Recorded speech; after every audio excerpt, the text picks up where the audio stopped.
Přátelé!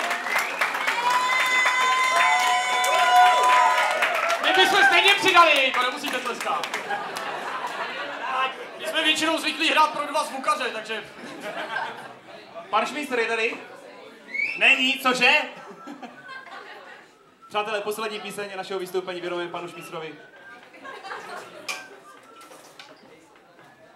Pan Šmístr...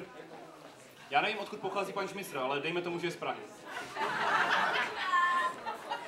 A na základě tohoto faktu, který tímto prohlašuji za cílenou lež, mu věnujeme poslední píseň, která pojednává právě o městě Čechů, které je daleko na západ odsud, prosím vás. To město existuje, já tam byl. Nejezděte tam, nestojí to za to. Ano, toto je nacionalistické okénko magistra umění Tomáše Hubáčka. Tak. Původem z Valašské Dřevěnice Zakopany. Já jsem z Valašské Dřevěnice na Jižních svazích ve Zlíně. Na ulici Budovatelská. Ano, přátelé, já jsem z Liberce. Reichenberg, Sudety, mě tyhle vaše spory nezajímají. A pan Miroslav Kohoutek, který je, přátelé, z planety Země. Přátelé, poslední píseň se jmenuje Vánoce v Praze. To proto, že brzo budou Vánoce. A pojednává o jednom pohanském svátku v legendárním městě Čechů.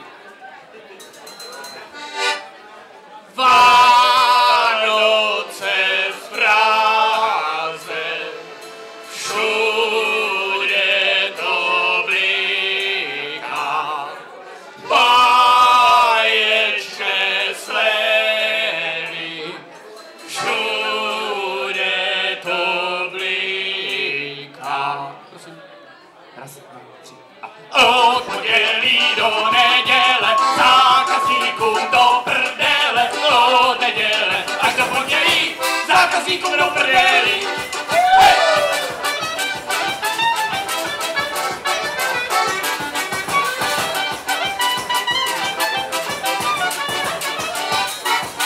Vánoce v Praze, všude to bliká, báječné slevy, všude to bliká.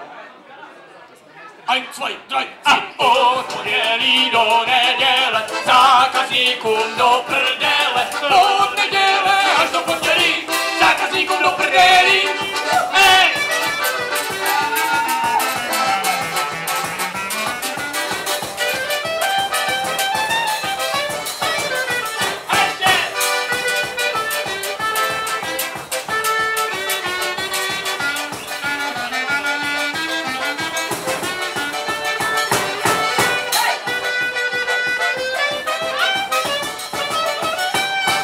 Tak a první a druhá sloka byla stejná, to není náhoda, přátelé, jako nic tady. To je proto, abyste se to naučili a teď si to mohli zaspívat s náma. Přátelé, dnešní doba vyžaduje interaktivitu a proto je třetí sloka na vás. Opakování matkou moudrosti, my vám to zopakujeme ještě jednou. Vánoce v Praze, všude to bliká, prosím.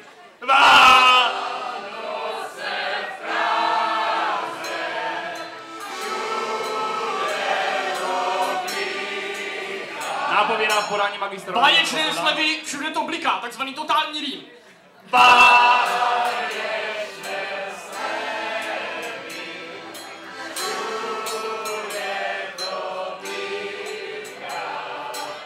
Od pondělí do neděle zákazníkům do prdele. Od pondělí zákazníkům tamtéž. Raz, dva, tři a